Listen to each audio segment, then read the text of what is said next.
Truth is, no one really knows how it is that the crescent moon came to be the symbol on outhouse doors across North America.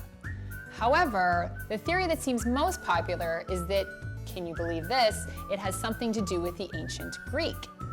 In ancient Greek, the symbol for women was a crescent moon, and the symbol for men was either a star or a sun.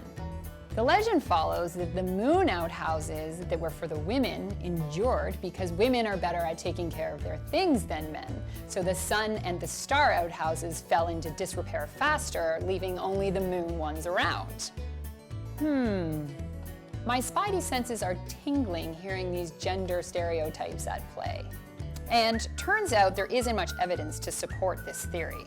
According to our experts, and yes, there are outhouse experts, this explanation is not based in logic.